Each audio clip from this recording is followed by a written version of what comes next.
In the words of Donald Trump, being President of the United States of America is like, so hard we can't even. Yeah, you might have nuclear weapons to blow up everyone who angers you, and you might be able to order a cheesesteak while laying in bed at 3 a.m., but also a lot of people want to kill you. And not just people like your childhood friend that you ditched because he got diagnosed with halitosis. People like other presidents and entire intelligence agencies. And these people would do anything to ensure that you're 6 feet underground and not enjoying a cheesesteak in bed.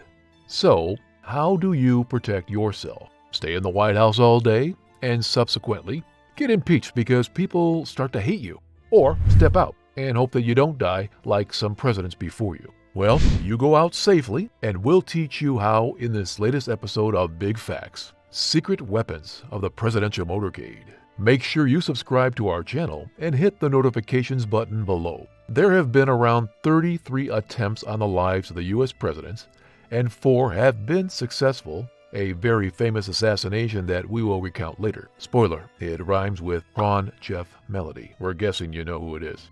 The biggest protection that the U.S. president has is the White House, hands down. It is secure that we actually don't know how secure it is. The complete security detail have not been released, but they are so strict that a swarm of agents show up every time even a squirrel passes through without informing security. We're not kidding. It actually happens a lot. Moreover, the White House has drones, airplanes, and bulletproof windows guarding it. So as long as you stay inside as the president, you'll be set. But the minute you step out in a vehicle, well, you have the potential to be roasted by a lot of people, or pelted with actual bullets, or blown up. Yeah, there are a lot of threats. This is where the presidential motorcade comes through. If you have seen the presidential travel, you would see that a fleet of cars accompany him everywhere. However, the motorcade is far from being a relatively simple lineup of expensive black cars. It is actually made up of nearly every class vehicle. The exact number and type is dependent upon where and how far the president is traveling to. It is also changed for security reasons.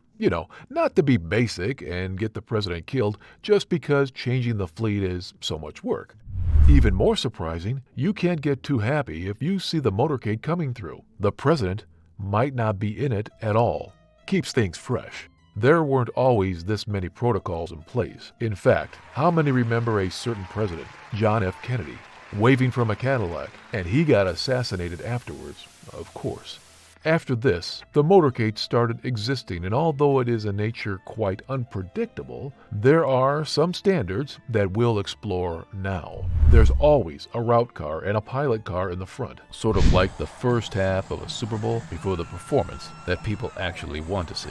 According to public reports, these cars go ahead of schedule to check the route in time. Or, the president might get lost. They also help to provide additional navigation to the entire fleet in case of an emergency and if they need to make any changes. So, why does the motorcade need 2 cars ahead of schedule? Are they just being extra? The answer is, the route car is minutes ahead of the fleet, while the pilot car is mere seconds away and hence in better contact with the rest of the motorcade and even the Secret Service. But how do these cars navigate in case of traffic? Do they sit and curse the government, which is themselves, or do they just crush other vehicles? Turns out that the route and pilot car is not in front of the motorcade when traffic is imminent. It is actually a fleet of police-issued motorcycles and cars who beep and flash at anyone who is in the way. We mean the president can't be late. It could literally cause a war. But feel free to curse the traffic jams that come from a motorcade in town. It's too annoying. Behind all of these is the lead car. Yeah, it seems badly named. Truth is, the route and pilot cars or even the police-issued fleet is not the main brain of this whole operation. It is the lead car. This vehicle is actually the guide and the decision maker for the rest of the motorcade. This car is usually issued by the Secret Service, but can be issued by the police as well. It also takes care of any emergencies that might emerge. Then comes the main show, the car in which the president seats himself. It's called Stagecoach. Okay, so the name isn't too exciting, but what about the actual car? It can be anything from an old 2005 Cadillac to the armored Suburbans you envision Secret Service agents in.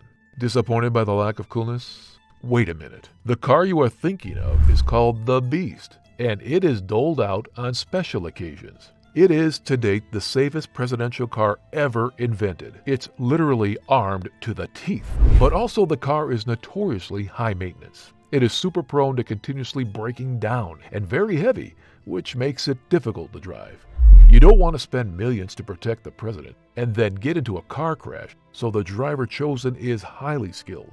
Sometimes, spares are used to refer to identical vehicles to the one the president is sitting in. They may be used as decoys or actual spare cars in case the president's car breaks down. Before the motorcade goes around the city like a billionaire between peasants, let's see how this dance is prepared for. The local cops actually train on foot and assess the route, and then they are allowed to touch a motorcycle or a car. The Secret Service will take into account every single detail, including will the sun be in our eyes? If so, it would be harder to detect attackers and could be fatal. Agents also brief the president on how to behave if something goes wrong. It goes something like this every time. Don't get in our way when we're trying to keep you alive, hon. Coming to the actual formation of all these cars, it is basically designed to confuse anyone who might want to harm the president. Unintentionally, it confuses all of us as well. Whenever the motorcade is ready to move, the Secret Service plays a game of shuffle and maneuvers different cars back and forth to change their position. These movements aren't random. In fact, they have been highly studied, practiced, and choreographed over many years. In fact, the Stagecoach and spares are switched at different intervals to confuse attackers. This move is accentuated by having identical plates for all the cars. Other rules of mechanics include not stopping the motorcade and to break the speed limit if necessary.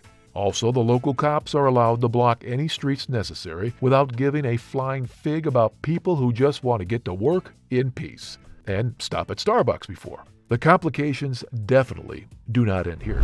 Sometimes overseas, when the service is out of the 30-something cars it requires, it starts a dance with potential threats. Agents send out dummy motorcades to keep the threats guessing as to the location of the VIP.